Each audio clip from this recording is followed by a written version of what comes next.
just about be live. We are now live. We are live on Facebook. We are live on YouTube. We are live on Twitter. We are live on Twitch. We are live on where are we? StreamYard. There we are. And we are live on Clubhouse. So the only place we're not live today, I think, is Instagram. Good morning, everyone. Good morning, Marie. Just saying we're live pretty much everywhere. So I'm saying good morning, and please do share this link. I'm going to be inviting people. We're going to get going in just a minute. And those people that are ordinarily, here, I'm sure they will be on their way around in just a couple of minutes. So we're just going to be pinging those people in for a minute or two, and then we'll get going. We are live everywhere. Good morning. I'm remembering to smile at the camera. I keep forgetting that I'm there and here, but I will remember and keep smiling. There we go. Good morning, everybody. It's strange to think that there will be people not only now, but later listening and watching. So please play this back later on your social media. Apparently, I have to remind people to do that.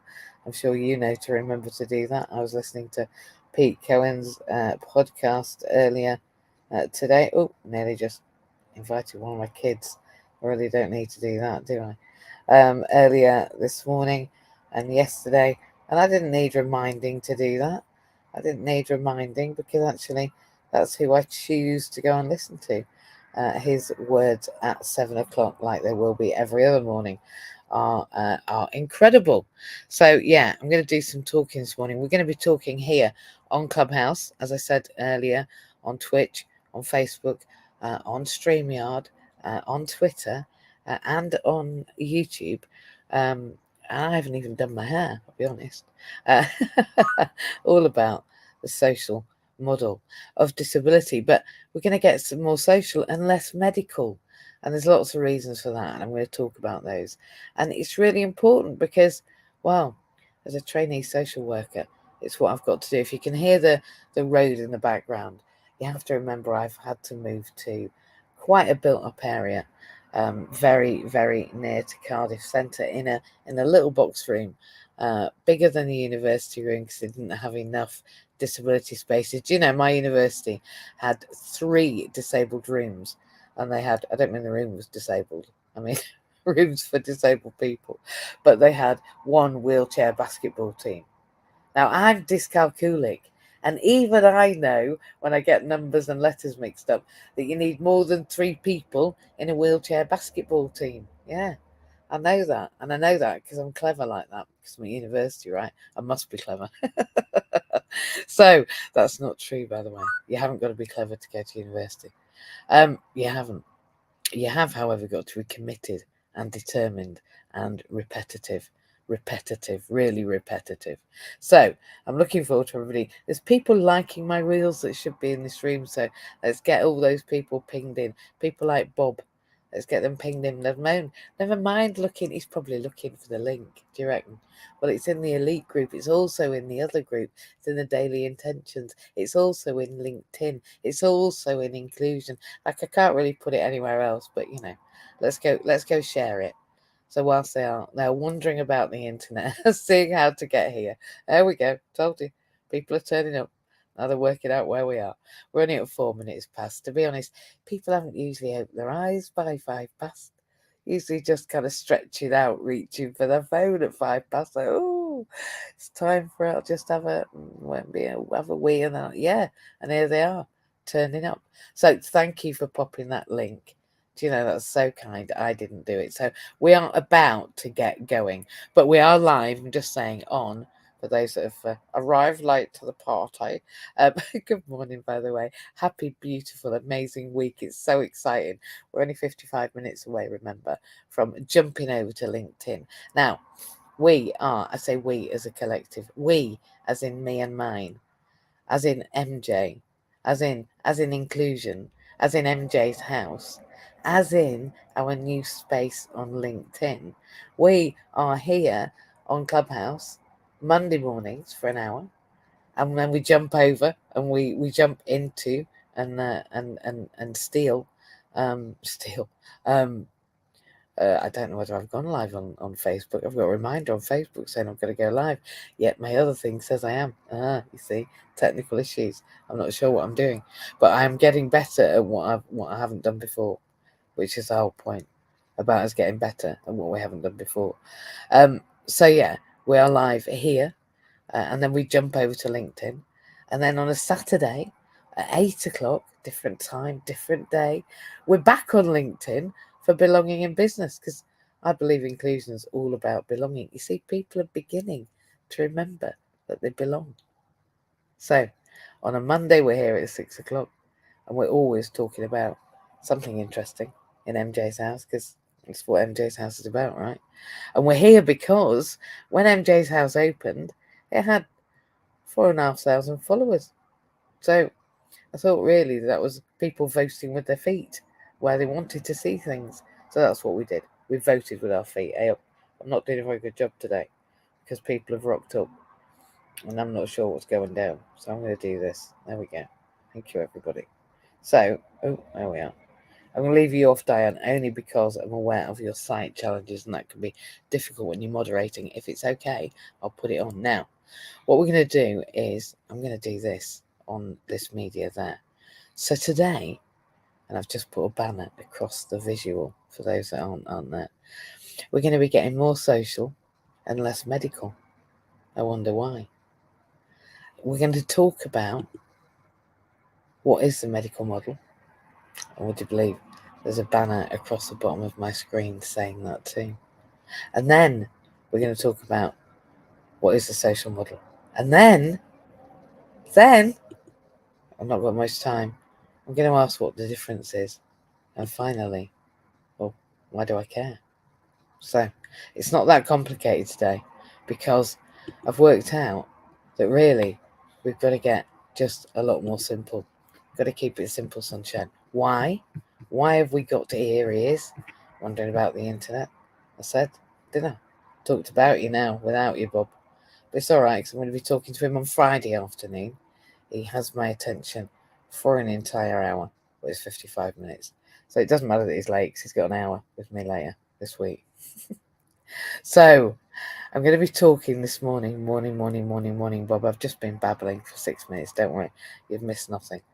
We are live everywhere, though, apart from Instagram. So I'm going to be discussing the very values that underpin the Welsh Government policy that I'm having to take apart for my university studies. And apologies for the road noise, but I'm in the city. I'm in the city.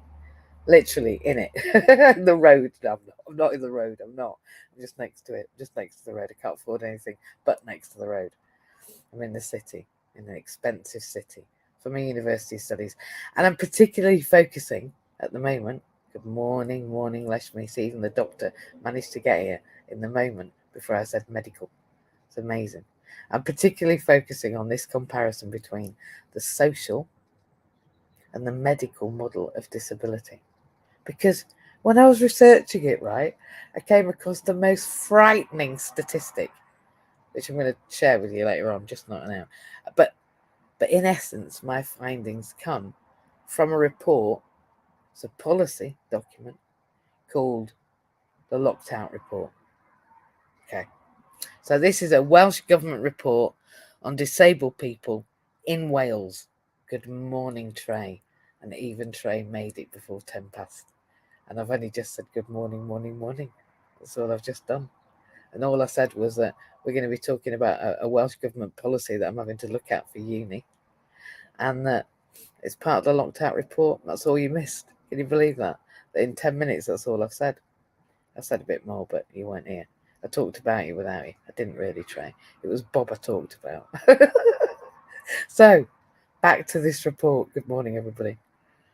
This is a Welsh Government report on disabled people in Wales during and after and before, because they existed before, right? They didn't just rock up in the COVID. We didn't just get loads of disabled people. Well, we did actually popping up. We got some more, but in essence, they were still there. They were there before. Didn't just evolve. They weren't like Pokemon. So this report is about disabled people in Wales during and after the pandemic and before. Don't forget the before. That the title kind of gave it away, I think, didn't it? I hope. Do you remember what it was? Anybody pop in the chat what that title was? Anybody listening? Hey, it's good to see you, Bob, too. Anyone tell me what that report was? I bet no one was listening. Come on. Anybody in the chat? And Mike, can you remember what the name of the report was? I know it's like school and it's Monday morning. No, nobody was listening. Nobody. Just shows me, doesn't it? Just shows me. It was called the Locked Out Report. It was called the Locked Out Report. So I think that, well, need I say more? I don't think I do. Not really. Goodbye then. No, don't. I'm joking. I'm joking. I do need to say more. The Locked Out Report recognised that disabled people had been negatively impacted far more than their non-disabled counterparts during COVID. We were worst off. We were worst off. We were. No. We were worst off. I don't know why I'm saying no. We were really treated not very well. All right. The result was that the Welsh Government is now, they now have a task force who I've got to follow because I've got to take these policies apart. But not only are they now following the social model of disability I'm going to be talking about, but they've now, since March 21, included the need. Okay, are you ready? They've got to include the socio-economic duty. Now, I was talking about the socio-economic status of disabled people since, well, easily in the late 90s, early noughties. I was talking naughty in the noughties. I was. And it says in this policy, it says socio-economic duty in Wales. Morning, Trey, come up. I did just lift you. There is a need for public bodies to recognise the lived experience of their participants when they are making strategic decisions. And believe me, there is a need for them to recognise the lived experience of their participants when they're making strategic decisions. However, I believe we've got to remain upbeat and positive, and it's a massive step forward in recognising the lived experience of disabled people. It is. It's a massive step forward. My example of the lived experience, just to put this into context, is this taxi situation I've got in Wales. I'm going to repeat that for you today, just very briefly if you weren't here already. My car was attempted to be broken into a couple of weeks ago, my van actually. And it was a weekend when I was going up Penny Fan, a mountain in Wales, to meet a large group of women who were doing a challenge. They're all army wives. And I hadn't even heard of Penny Fan until then. Anyway, I was very excited because, I was going to climb a mountain. I was going to go and watch other people climb a mountain and prepare, And as you can see from the link above, I've just raised funds for one person to go into business and access to work support from the government. And anyway, long story short, I couldn't book a taxi. Once my van wasn't able, and people, if you want to look at my Instagram, there's me crying. In fact, it's the most viewed Instagram is me crying, stuck on the van ramp. So I should definitely, when I'm in desperate straits, put it on the Instagram because people love it. So I think that's what I've learned from social media is if you are upset and distressed, put it on social media because it'll go viral. I'm not sure what that says. Anyway, long story short, I couldn't book a taxi because I need a WAV, a wheelchair accessible vehicle. Now, I think it's disgraceful that WAV vehicles are required to be part of a fleet, but then that fleet doesn't have to make sure there's a WAV vehicle available. And furthermore, I can't even book a disabled WAV vehicle taxi in Wales. So here, my lived experience, I believe, has to be woven into service design. I believe that future taxi service design, which I'll be part of, will include Cardiff City Council recognising my lived experience through that socio-economic duty, that it is woven endemically into the fabric of policy development and practices in Cardiff City through the provision of WAV vehicles that must be WAV and must provide their WAVness to the disabled community when they are on duty. And I think that's a very simple change in practice. And I think it's a glimpse at the social model of disability, which considers my barriers, not my impairment, as the issue. I'm going to say that, okay? Again, that it considers the social model, my barriers are the issue, not my impairment. I need a WAV taxi. I don't need to learn to walk without my wheelchair, although, of course, in this world, it would be handy. So, what's this social versus a medical model? Well, the problem begins when over half of people, I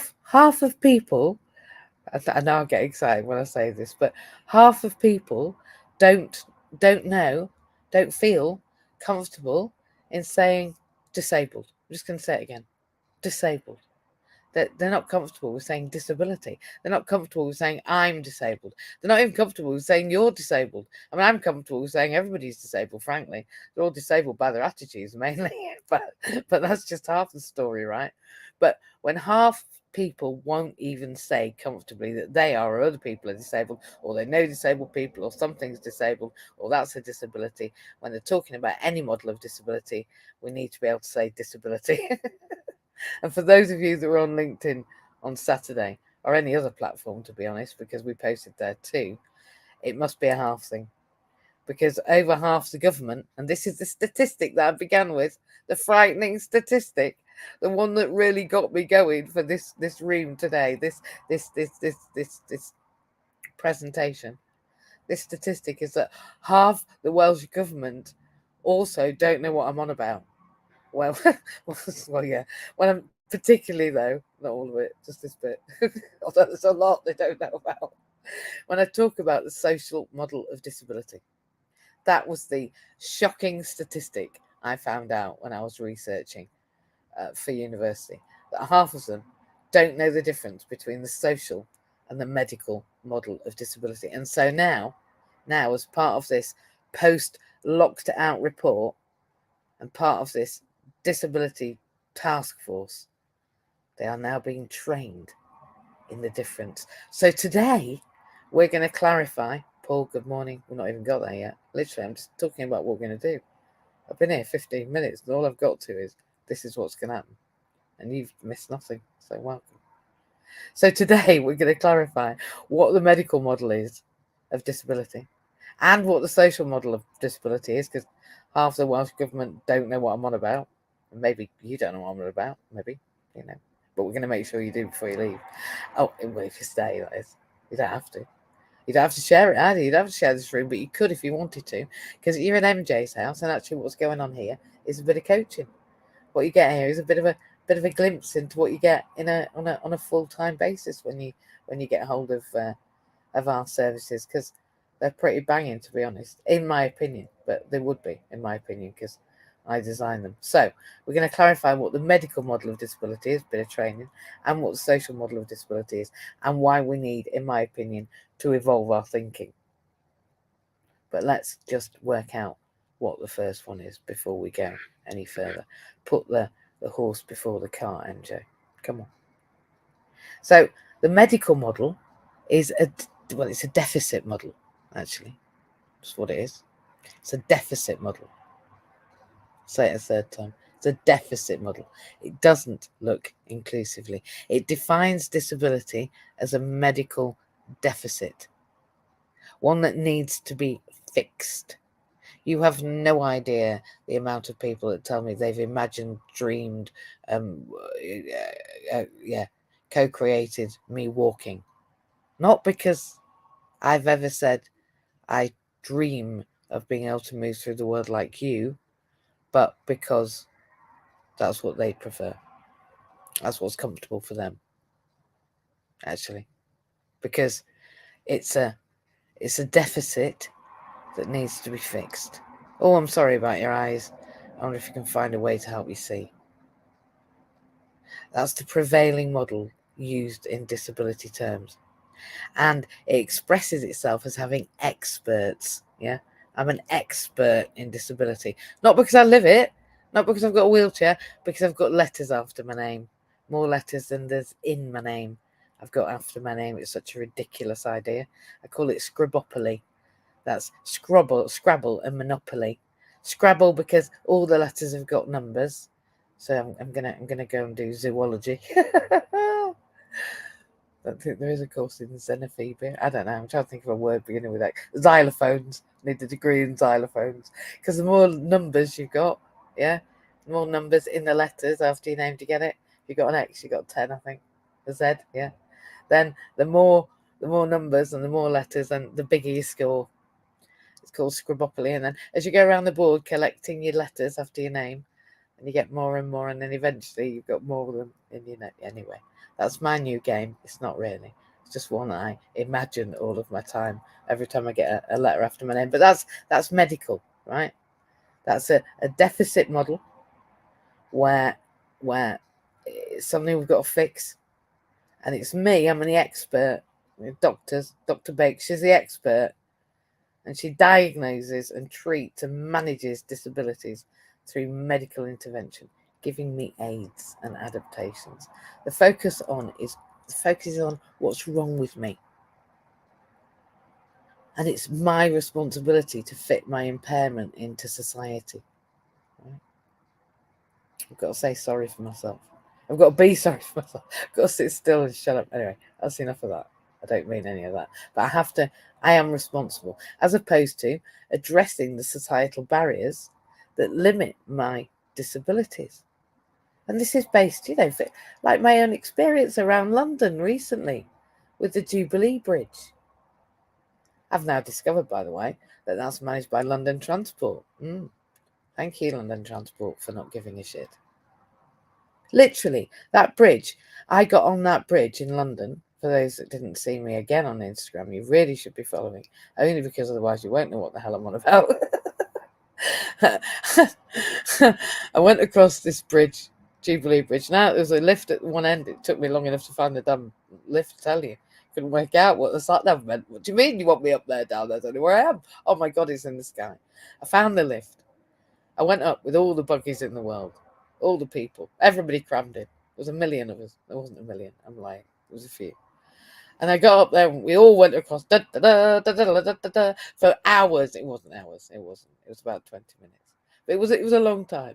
All the way over the Thames, nice and bracing, breezing, wind. Yes, it's all right. Going to be able to the other side in a minute.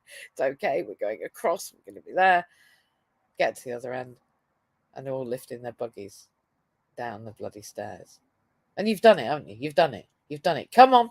You're on your own, you kind of noodle, but there's always some bloke, woman, same person able to lift the other wheel and just, they're going down anyway, aren't they? You just stay there with the baby, don't you? Somebody picks it up. Somebody picks up the baby because they can. Well, I was at the top of those stairs, yeah? There's nobody picked me up. Not even 4 of them. So I had to turn back round and go back over the Thames in the bracing, not so cheerfully bracing wind, when I knew I had to go all the way back over, all the way down in the lift again with a bazillion people, or coming back the other way. It was about a bazillion this time. It's got more. And then go all the way back down and then up to Westminster, which of course I'm going to be working at soon, which is fine. But I didn't really need to wander past it again. I know which way now. And then back to my hotel, which was a long, long way. Another long, long way. Makes it sound like a millennia, doesn't it? It's about 40 minutes extra. But those barriers make me fit into the world rather than the world fit into me. My experience of taxis, my experience of Jubilee Bridge, my experience of finally getting into the House of Lords by the front door and not by the bins this time. What a win. I was hand delivered by police. Not because I'd done anything wrong, just because they knew that I was there because I'm going to the Welsh Synod. So I was hand delivered around. I was like, I think they call keeping me under control. No, they were very nice. They gave me a guided tour. I even bought a tile because I'm kind like that. But my experience of taxis, of special schools, of accessing special schools, of accessing education for my eldest, of me asking where the examinations happened, where they did their GCSEs, and them saying, no, Mrs. Bailey, I said at the time, no, Mrs. Bailey, it's our job to socialise your children. I said, no, that's my job. They don't do exams. So I had to make different choices of accessing my own treatment when I was on life support, when they placed the do not artificially resuscitate upon me when I died during COVID. You know, the medical model of disability has been groundbreaking, but it also has provided massive problems. On one hand, we've got all of those medical advances that have kept me alive, such as life support, being intubated, and draining my lungs and providing what they did. I mean, I'm a difficult thing to keep alive. I'm allergic to nearly every penicillin antibiotic that there is. I'm not easy. I blister and blow up and do a blow up boom and get, swell with all sorts of things. So I'm very difficult. But all those medical advances have kept me alive. And my Omeo that's coming, right? It's the first hands-free mobility device. They significantly improved my life. My 4x4 wheelchair allows me to go on the beach. I sobbed the first time I got on the beach after feck knows how many years. Sobbed. I feel quite devastated, actually, that the first person that shared that with me was the bloke that was selling me the wheelchair. If I'd known it was going to be such a fantastically powerful moment, I'd have had my family there. Who'd have known that getting back on the sand and next to the water's edge would be so powerful? Don't tell access to work it gave me any social or domestic contribution, otherwise they'll be charging me 20% of it retrospectively. Oh dear me. Wonder where we draw the line at social and domestic contribution. Did it contribute to my overall well-being? Oh, what we're going to charge you with?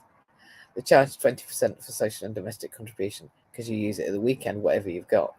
Well, I'm going to start charging all of you lot that can walk 20% for using your legs at the weekend, and I'd like it paying into my tax account. That's going to be the inclusion tax. We're all going to get charged 20% for using our legs on a weekend, just like all of disabled people are charged 20% of the cost of their wheelchair for using it at the weekend. I'm going to make up such redonkulous policies that the government are going to change their mind about the way that they treat us. But anyway, back to the medical model. Yeah, they are significantly improving our lives. Yeah, Michael and my life, my clients' lives, like Omeos and surgical interventions like mine. But and let's remember that their surgical interventions mean that I can eat. I'm not being funny, but I love food. You have no idea how many olives I was munching last night. I ate all the olives and some more and some more and some more. I was begging them for black olives. I was like, can you just pick out the black ones? Yeah, but I'm grateful I can eat, even though I can only graze. It looks good though, doesn't it? So with the olives, sparkling water. Come here, bring me your olives. Yeah, so I'm grateful. But this model, the medical model, is just narrow because it looks at my limitations rather than my capabilities, right?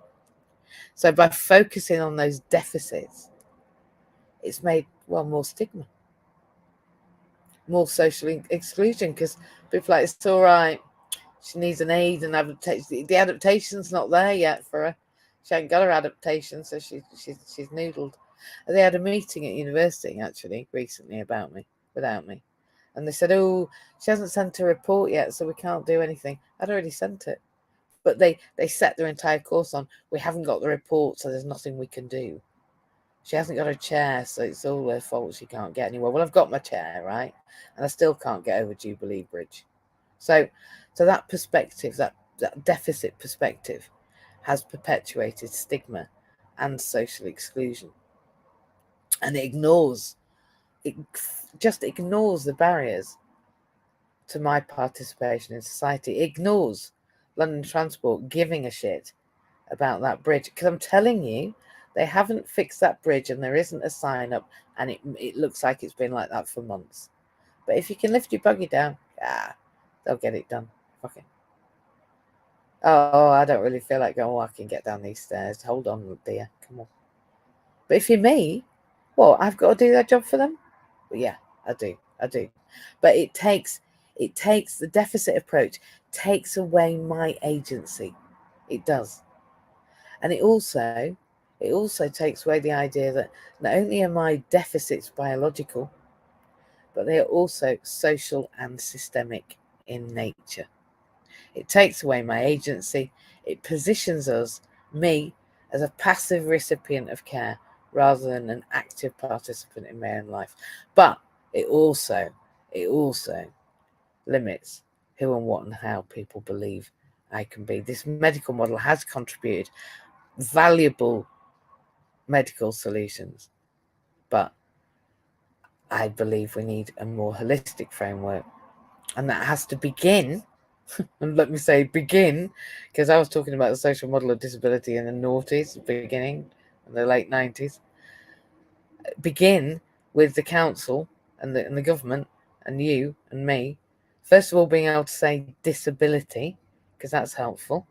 Because if we can't say that, we can't say the social model of disability. So we'll start off with the word disability. We'll all get comfortable with saying that. And then, because only over half of the government aren't, and people aren't, and then we'll say the social model of disability, and we'll understand what the difference is between the medical and the social model, which half of the government don't, which is why in their new task force for disability, they're training themselves.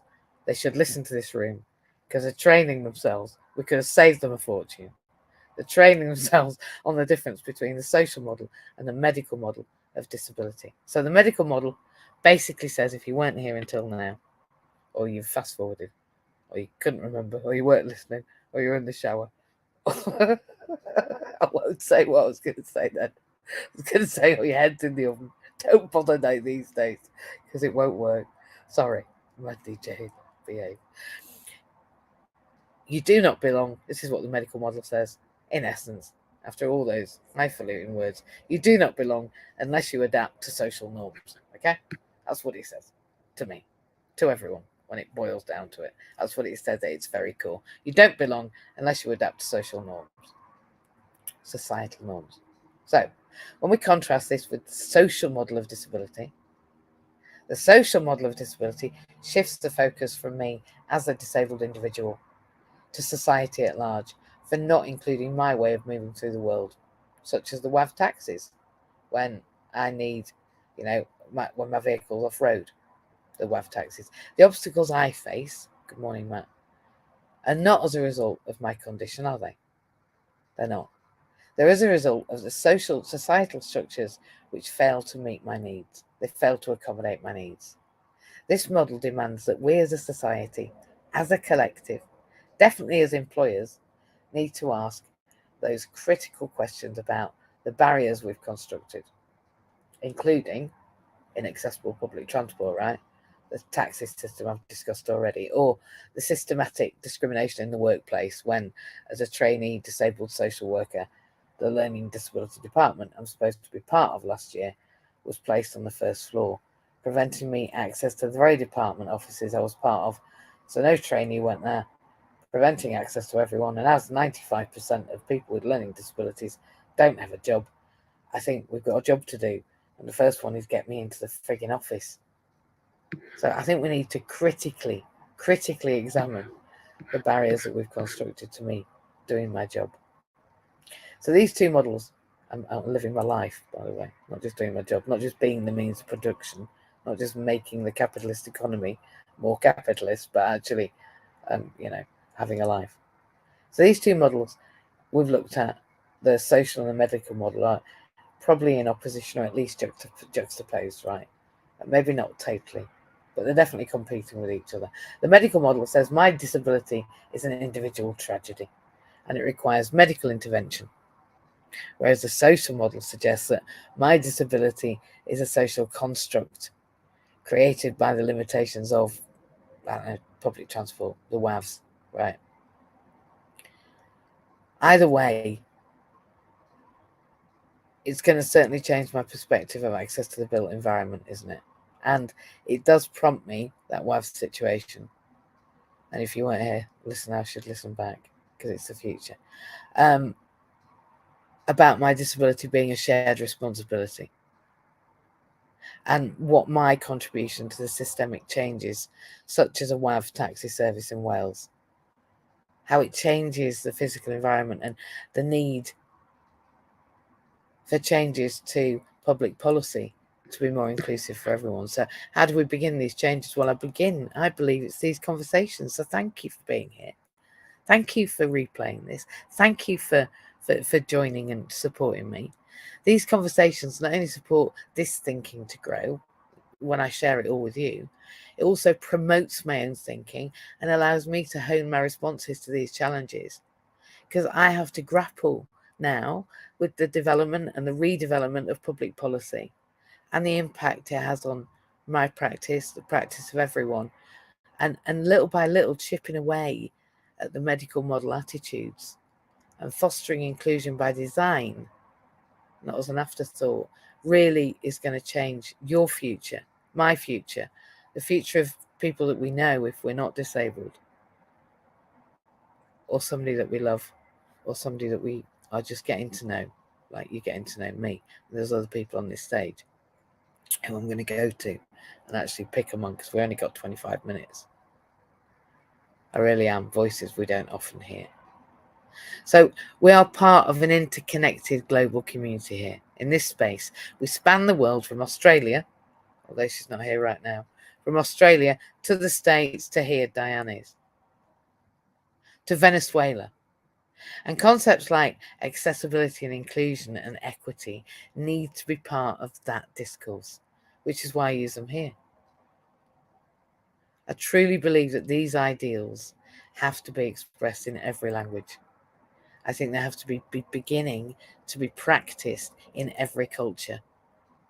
I think our collective, my discourse, this movement has the power to influence policies. I've positioned myself in places to influence policy, to affect attitude, and to show practices from the bottom up. Because we do seek to discover people's lived experience of their difference and of feeling like they don't belong or do. Look, these models are not endpoints. They're not endpoints in themselves. I believe they are tools of action and discussion to foster a more inclusive society. How efficient that's going to be, that shift, will be totally dependent on my effort, on our efforts, but on the efforts of companies like mine to challenge those norms and question the ways that companies operate. Because I think it's this kind of questioning, right, that can lead to systemic changes in intention, actually, in systematic intention that fosters inclusivity. So when we're talking about belonging, we need to know the difference between the social model and the medical model of disability. And remember, over half of the Welsh Government, until their training, didn't like using the word disabled, nor did they know the difference between the social model and the medical model of disability. So you were as trained as the entire of the Welsh Senedd in their new disability task force, which I am following. And Pad nearly said leading them. Maybe there's the future in a Freudian slip. And perhaps it will lead to my dream, which is to support 1,000 people into and through their workfulness in 2024. We are 10xing what we've done in 2023, and we are approaching our 100th individual. So we want to showcase access to the built environment, and I'm doing that by getting an Omeo and learning to dance. We're going to be blocking the London Underground with Omeos and other mobility devices that are given to us and provided by the government to block the government from the very inaccessibility that they are presenting me. I'm just announcing that to them, as that is something I am planning.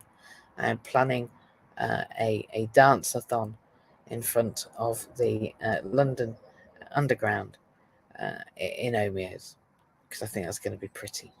And I think pretty things are nice when you're having to travel on dirty, smelly, polluted undergrounds. And I'm lucky enough that I don't have to. So I'm going to be showcasing access to the built environment in that very, very inclusive way, as we include everybody in that game. And then I'm going to be being sponsored using that link above to ride the London Naked Bike Ride in 2025. In order I showcase the inaccessibility of the Access to Work programme. So today, tell me your biggest takeaways, and also, because we've got 20 minutes, which is great, any perspectives about impairment that you've ever thought about, whether whose responsibility is my impairment? Is it should anyone care that I can't get across the Jubilee Bridge or on the tube? And can you even say the word disability? I want to practice. Can we even say the word disability or disabled? Because remember, half of people can't say it comfortably. So come up and share if you haven't shared already, even if it's only to practice saying the word disability, because apparently it's really hard for over half of people. Yeah, I know. The biopsychosocial, not even got there yet, Bob. Not even got. Come on. I'm not even talking about it, because I tell you, people need to understand the first two. I've realised. I've just got to keep it simple, sunshine. Just going to be kissing my way through this stuff. So I'm going to say good morning, Trey. You have not been here in the morning. I would like to just ask you. Just going to jump to you and go, good morning. It's the very earliest crack of a day. Can you even speak? Disability. Yeah. Yay! So proud of you. How comfortable do you feel about saying you're disabled, Trey? Are you disabled? Trey, I think you're disabled.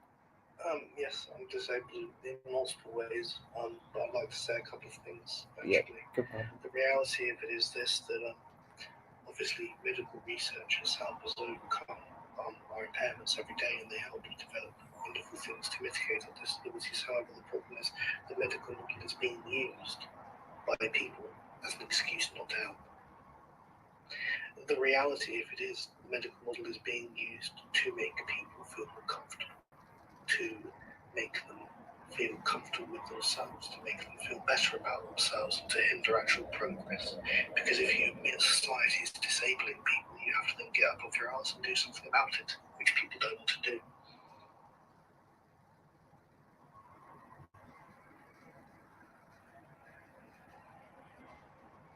Is everyone still there? I am. I do deeply feel, that actually for medical professionals, yes, they want to help, but we have to remember a lot of our higher paid professionals are from middle to upper class backgrounds where being comfortable is prized above everything else. The problem with this, however, is that often conversations which need to happen don't happen, particularly surrounding disability. And this is, of course, the disadvantage of the medical model. Exactly. And Bob's just said in the chat, in osteopathy, we use the biopsychosocial model.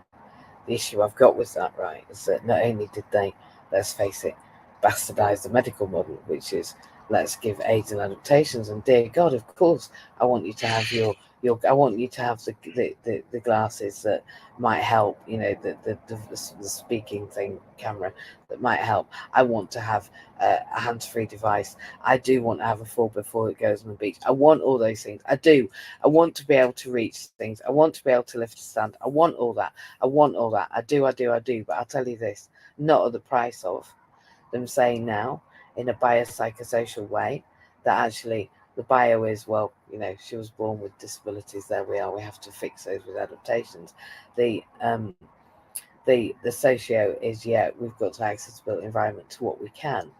But then the psycho is that if you've got any form of other challenge, like a learning difference or dyslexia or autism or that actually that's seen as a, but never mind, she's got a this, and therefore everything else is negated. Now we are excused from anything else that we want her to do. If she doesn't do it the way we do it or want her to, then that psyche bit means that we just say it's because she's deficit. And rather than it being, oh, this is a balanced approach to noticing the influences and the reasonings for what's going on, we're actually using particularly the neurodivergent, and I don't mean diverse, because we're all neurodiverse. the neurodivergent component and saying, well, they're neurodivergent and therefore the way they respond is wrong, as opposed to the way that we expect them to respond.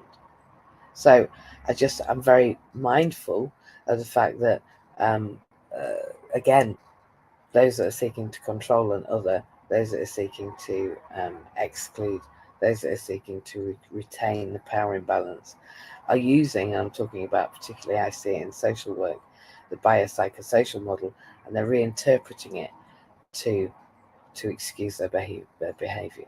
That's mine. So I haven't even got onto that because I think it's a separate day in a separate room, because there's so much to say about it. There's an entire book of stories of social workers called Emergence, and in this book they talk about the fact that their neurodivergence is being used against them as an element of, well, of course they respond like that because they would, wouldn't they? And that's how they've been performance managed out of the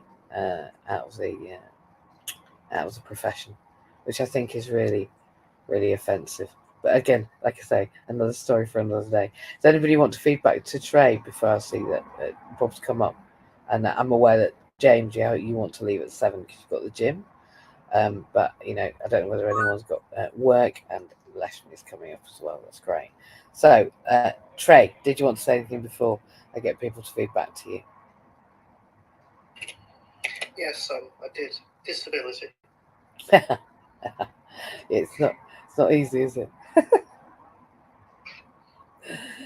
Okay, thanks. Bob, you came up. James, did you want to go first?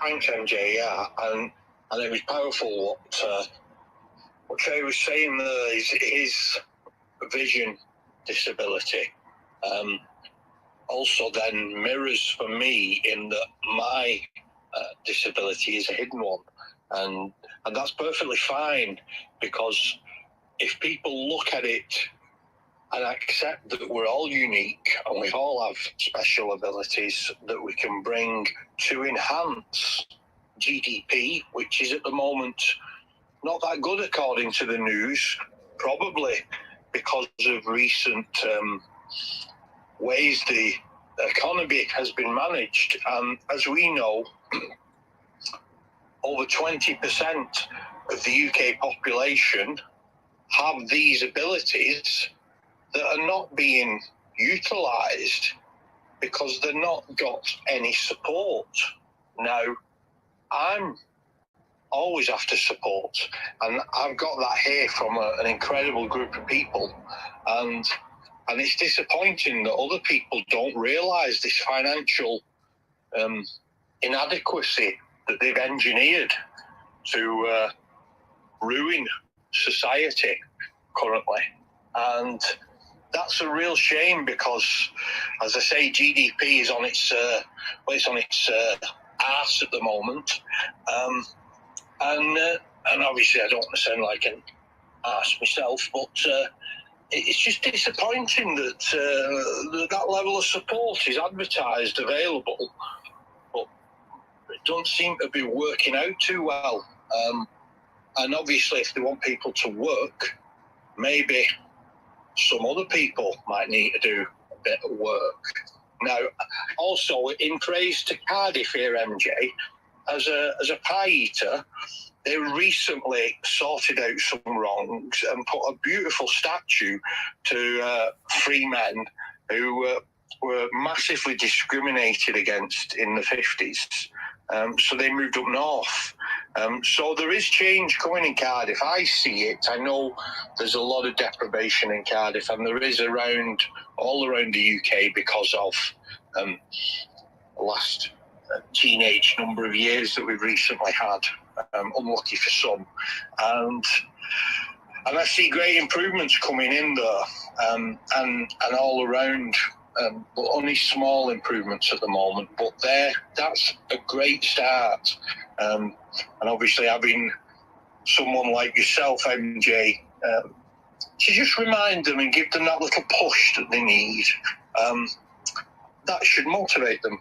And if it doesn't, they'll hear from us, that's for sure. Because, we've got 10 minutes and about 5 people. About being locked out, just briefly, Thankfully, my doctor helped me with that when I was at my lowest point. And I'm moving forward now because I'm getting a level of support that I didn't realise was available because I didn't ask. So I am grateful that people are listening to me when I've been asking, because there are wonderful people out there. It's just how you support them. And I thank you all for everything you do for me here. Just being in this room is a beautiful place. And have a lovely day. And that's me done. Thank you. Thanks, James. I'm always grateful to hear from you, and I'm also aware that we have 10 minutes and about 5 people, so I'm also aware that people have come up. So I will be very quick. Alexia, do you need to go because you're at 7 o'clock with another room, aren't you? And you? Yeah, good morning. Yeah, we've got to leave as well. We're all on 7 o'clock, but go for it. Everything's getting moved forward. Well, things kind of change, but change kind of go backwards as well. And what we need to do as a group is show people that things can change, that those adaptations that we're asking for now could be somebody else tomorrow. And a lot of these things should already be in place, particularly if that's buildings or that's transport. I couldn't take my fold-away scooter. But just the fact that if I want to take that on the bus, I'm going to be fit enough to be able to put that on the bus.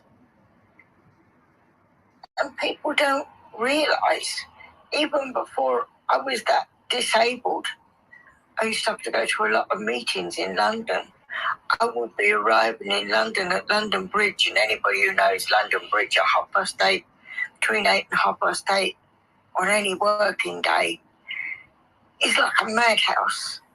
There is no way a disabled person can get through that. At times, I physically, deliberately hit someone with my walking stick because they wanted to push in front of me to get on that train. And I had to say to people, excuse me, but I need to get on this train as well. But I now can't get on that underground train any more than NJ can, or anybody else that needs support to get on an underground train, because there's no access for me to get the scooter down there. I couldn't carry that. The stairs you'd have to use to get down. If anyone's ever gotten down the emergency stairs in London Underground, you've seen on pictures how they build curved stairs to get up to loft spaces. It's even smaller than getting up to some of the loft spaces. In today's life, with the way we have, it shouldn't be that way. We can't change everything in 5 minutes. But the average workplace, particularly in 90% of modern buildings, should be automatic. It's not. And a lot of the companies that pull this excuse, oh, it's money, that can come from grants that they get from the government. They don't even have to pay. Yeah, it costs them a little bit of disruption to do it. So we have got to stand up and do this and show people that it could be them tomorrow. It could be a temporary thing, but it might not be. So we're not doing this to be blooming-minded. We're doing this because in this day and age, with modern technology and everything else, it shouldn't be happening.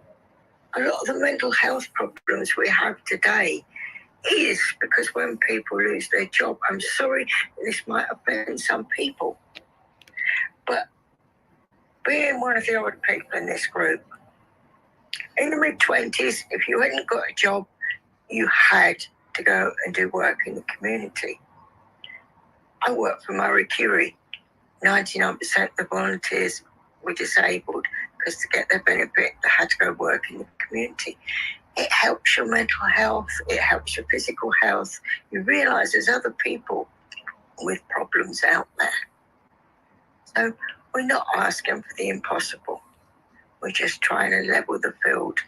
But the thing we have to remember to do is always to do that with love and kindness.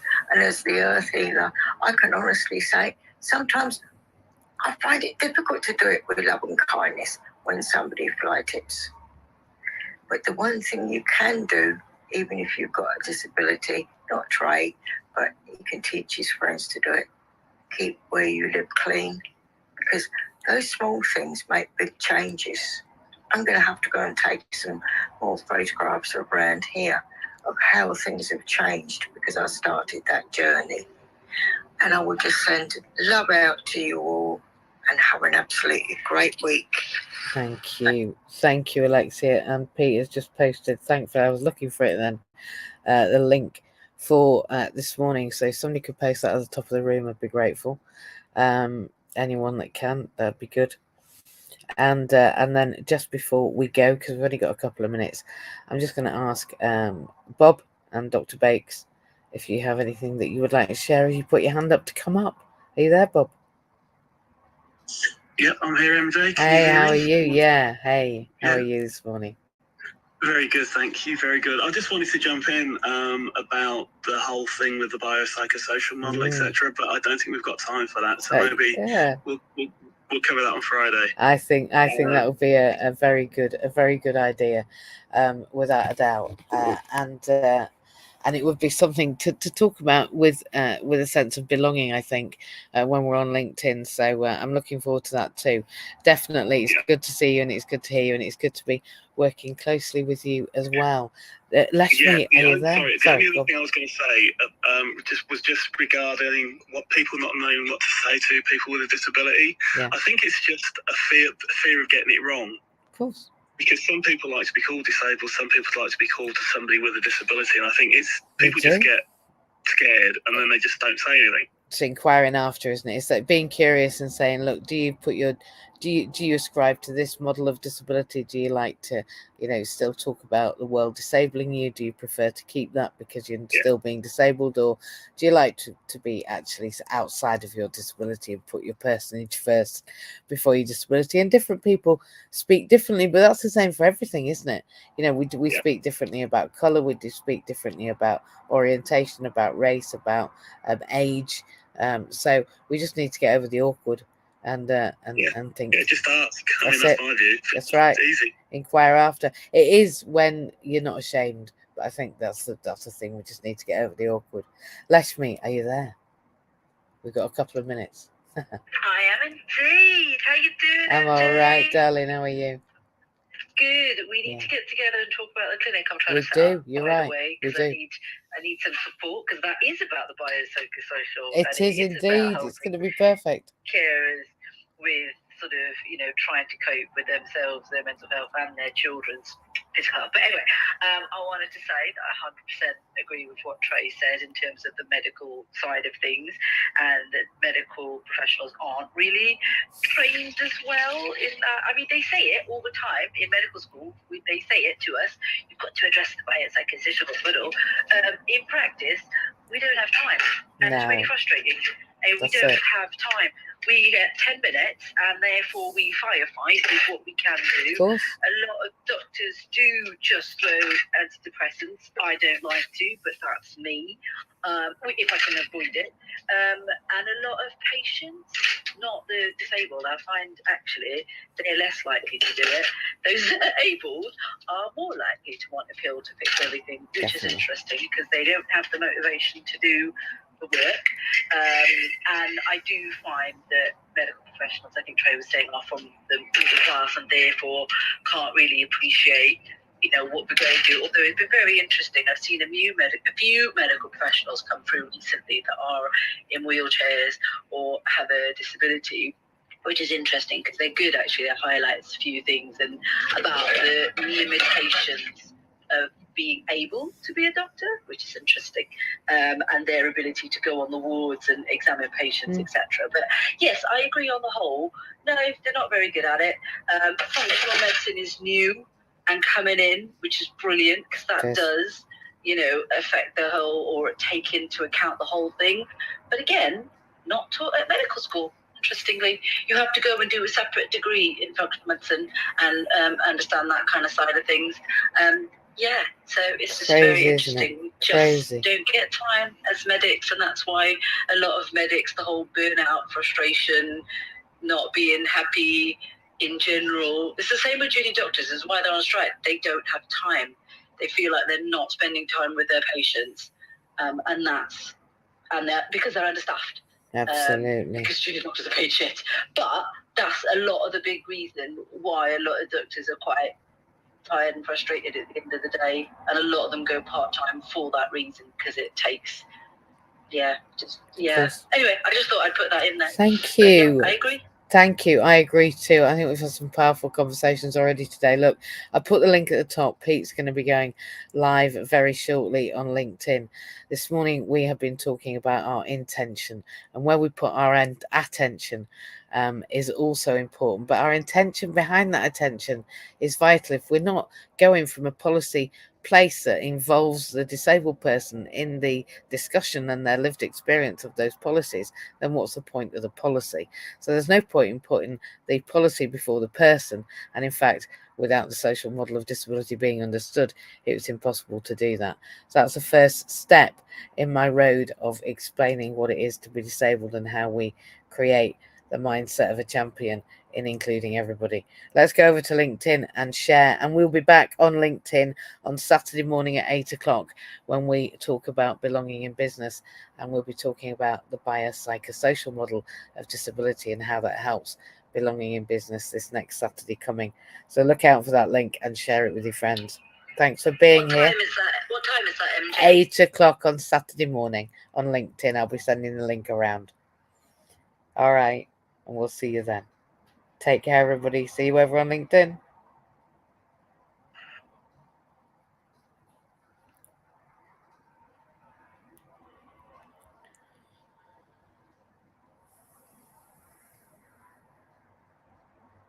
Hugh, who I've just started to follow. We've got an opportunity to do some speed networking here. Carl, I really encourage you to connect with Martin. LinkedIn is a very powerful platform, and I am one of those people that would love to see people using it in ways that perhaps they're not, where they are really looking to add value to people's lives, to ask the question. And I'm going to ask every single one of you this question. If you're ready for a question, give me an emoji. Any type of emoji. If you don't know how to do an emoji, don't worry about it. It's really not that important. But there we go, emojis clicking off left, right, and center, which makes me realize, wow, you're listening to me. I think one of the most important questions we will ever ask any human being is, what can I do for you? And there are so many people here that offer great value, great service. And if we don't ask the question to other people, what can we do for others? Not much happens. So I want you to write that question down, even though that's not directly related to the topic of the mindset of the champion, but I think it is. I think it is, when we look at what a champion is. So what we're going to do, in about 2 minutes' time, I am going to start. I'm going to talk for 14 minutes and 24 seconds. Why 14 minutes and 24 seconds? Well, that's just 1% of your day. We're going to talk about the subject of, as you can see at the top, the mindset of the champion. And in that time, I would love to give you some different perspectives, some different ideas, maybe a tool, maybe a technique. We're going to look at 5 very powerful words that begin with the letter D that really relate to the mindset of a champion. But before we start, I just